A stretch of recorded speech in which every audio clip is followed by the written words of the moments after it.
नमस्कार। आज हम हरियाणा की कहानी में उतरते हैं।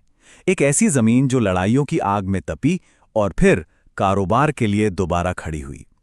हम ये समझने की कोशिश करेंगे कि कैसे इसके युद्ध के मैदानों की गूंज आज भी इसके मॉडर्न शहरों के बोर्डरूम तक में सुनाई देती है। तो चलिए सबसे पहले और सबसे बुनियादी सवाल से ही शुरू करते हैं। आखिर क्यों इस जमीन को इंडिया का बैटल ग्राउंड कहा गया?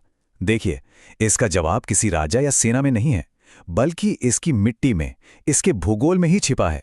यही इसका भाग्य था, जिसने इसे देश के सबसे बड़े, सबसे अहम संघर्षों का सेंटर बना दिया।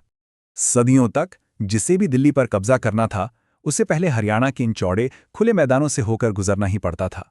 ये एक तरह का नेचुरल अरीना था। आप सोचिए, महाभारत के रथों से लेकर पानीपत की तोपों तक ये खेत एक ऐसा मंच बन गए जहां साम्राज्यों की तकदीर लिखी जानी थी। लेकिन हरियाणा में लड़ाइयां हमेशा तलवारों से ही नहीं लड़ी गईं। चलिए अब टाइम में थोड़ा आगे बढ़ते हैं और एक बिल्कुल अलग तरह के संघर्ष को देखते हैं। ये लड़ाई थी पहचान की, भाषा की। एक ऐसी लड़ाई जिसने विशाल पंजाब से हरियाणा के आज के मॉडर्न राज्य को जन्म दिया। आज़ादी के ठीक बाद पंजाब में भाषा को लेकर तनाव बढ़ रहा था। इसे शांत करने के लिए सच्चर फॉर्मूला लाया गया। आइडिया तो अच्छा था कि एक ही छत के नीचे दोनों भाषाओं को जगह दी जाए, लेकिन देखिए, विडंबना यह है कि इसी फॉर्मूले ने अनजाने में ही बंटवारे की नींव रख दी। तो हुआ ये कि राज्य को जोड़ने के बजाय इस फॉर्मूले ने असल में दो भाषाई इलाकों के बीच एक साफ लकीर खींच दी। स्कूलों को बांटकर इसने अनजाने में इस आइडिया को और मजबूत कर दिया कि भाई, ये तो दो अलग अलग समुदाय हैं और इन्हें शायद अपने अलग राज्य की जरूरत है। और हाँ, ये सफर बिल्कुल भी आसान नहीं था। ये कोई छोटी मोटी दौड़ नहीं, बल्कि लगभग 2 दशकों की एक मैराथन थी। इसमें राजनीतिक आंदोलन हुए, विरोध प्रदर्शन हुए और ना जाने कितनी तनाव भरी बातचीत हुई। लेकिन एक बार जो अलग राज्य की मांग उठी थी, उसने एक ऐसी ताकत पकड़ ली जिससे रोकना नामुमकिन हो गया था। और फिर आखिरकार वो दिन आया, 1 नवंबर 1966। हरियाणा का जन्म हुआ, एक नया राज्य जो दशकों के संघर्ष के बाद अपनी एक अलग पहचान लेकर दुनिया के सामने आया। तो ये तो थी हरियाणा के बनने की कहानी। अब चलिए आज के हरियाणा का एक टूर करते हैं। देखते हैं कि इसके बड़े बड़े शहर और इलाके कितने अलग और दिलचस्प हैं। अच्छा, उत्तरी हरियाणा के जिलों को याद रखने का एक बड़ा मजेदार तरीका है। कहानी कुछ यूं है कि 5 आम को लेकर एक कुरुक्षेत्र मतलब एक बड़ी लड़ाई छिड़ गई, और फिर मामला शांत करने के लिए सबने यमुना में ठंडी डुबकी लगाई। तो क्या हुआ? पंचकुला, अंबाला, कुरुक्षेत्र और यमुनानगर। और इसी उत्तरी इलाके में हमें हरियाणा के 2 चेहरे एक साथ दिखते हैं। एक तरफ है अंबाला, जिसका आज के दौर में बहुत बड़ा मिलिट्री और स्ट्रेटेजिक महत्व है, और दूसरी तरफ है कुरुक्षेत्र, जो हमें सीधे भारत के आध्यात्मिक और पौराणिक दिल से जोड़ देता है। थोड़ा और दक्षिण की तरफ चलें तो करनाल है, जो भारत की कृषि क्रांति को आगे बढ़ा रहा है। और फिर आता है पानीपत, जो एक साथ 2 कहानियां बुनता है, एक अपने युद्ध क्षेत्र वाले अतीत की और दूसरी बुनकरों के शहर के रूप में अपने जिंदा दिल आज की।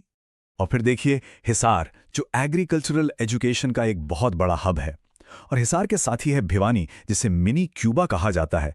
ये एक ऐसा पावर हाउस है जो देश को एक से बढ़कर एक बेहतरीन बॉक्सर देता है। लेकिन आज के हरियाणा का जो असली इकोनॉमिक इंजन है ना, वो देश की राजधानी दिल्ली के दरवाजे पर ही खड़ा है। अब हम उन 2 शहरों पर फोकस करते हैं जो दिल्ली से अपनी नज़दीकी के कारण पूरे राज्य के विकास को रफ्तार दे रहे हैं। ये है गुरुग्राम, मिलेनियम सिटी। इसके जो ये ऊंचे ऊंचे शीशे के टावर है ना, ये सिर्फ बिल्डिंग्स नहीं है, ये कॉर्पोरेट हेडक्वार्टर्स, टेक जायंट्स और फाइनेंशियल सेंटर्स का घर है, जिन्होंने इसे कारोबार का एक ग्लोबल सेंटर बना दिया है। और फिर है फरीदाबाद, हरियाणा का इंडस्ट्रियल हार्ट। ये वो जगह है जहां कारखानों की चिमनियां दिन रात काम करती हैं और प्रोडक्शन लाइनें कभी नहीं रुकती। मतलब जो बड़ी बड़ी योजनाएं गुरुग्राम में बनती हैं, उन्हें जमीन पर यहीं उतारा जाता है। ये जो टेबल है ना, ये इन दोनों शहरों के बीच के रिश्ते को बहुत अच्छे से समझाती है। अगर गुरुग्राम राज्य की अर्थव्यवस्था का स्ट्रेटेजिक दिमाग है, तो फरीदाबाद उसकी इंडस्ट्रियल ताकत उसके हाथ है। यही प्लानिंग और एक्शन का कॉम्बिनेशन उन्हें एक जबरदस्त इकोनॉमिक जोड़ी बनाता है। और ये चार्ट देखिए, ये इस जोड़ी की आर्थिक अहमियत को जबरदस्त तरीके से दिखाता है। गुरुग्राम और फरीदाबाद, सिर्फ ये 2 शहर मिलकर राज्य के टोटल इनकम टैक्स का आधे से ज्यादा हिस्सा देते हैं। आधे से ज्यादा। इसमें कोई शक नहीं कि यह हरियाणा का फाइनेंशियल दिल है। तो ये सब हमें बताता क्या है? चलिए अब इन सभी धागों को जोड़ते हैं और हरियाणा की असली आत्मा को समझने की कोशिश करते हैं। एक ऐसी आत्मा जो इसके ऐतिहासिक संघर्षों और आज की तेज रफ्तार दोनों से मिलकर बनी है। ये जो लाइन है, ये हमारी पूरी बात का सार है। पानीपत के युद्ध के मैदानों से लेकर गुरुग्राम के बोर्ड रूम तक हरियाणा की कहानी असल में मुश्किलों से लड़ने और हर बार खुद को नए सिरे से गढ़ने की कहानी है। तो इस पूरी कहानी का निचोड़ क्या है? पहली बात, हरियाणा के युद्धों से भरे इतिहास ने यहाँ एक प्रैक्टिकल और मजबूत कल्चर बनाया। दूसरी, दिल्ली से नज़दीकी ने इसे एक इकोनॉमिक पावर हाउस बनने का सुनहरा मौका दिया। और नतीजा क्या है? नतीजा है प्राचीन इतिहास और हाइपर मॉडर्निटी का एक बिल्कुल अनोखा संगम। और इसी के साथ हम एक सवाल के साथ इस सफर को यहीं रोकते हैं, जिस पर सोचा जा सकता है कि कैसी एक जमीन जिसकी पहचान उसके अतीत की लड़ाइयों से बनी है, भविष्य की लड़ाइयां जीतने के लिए खुद को तैयार करती है।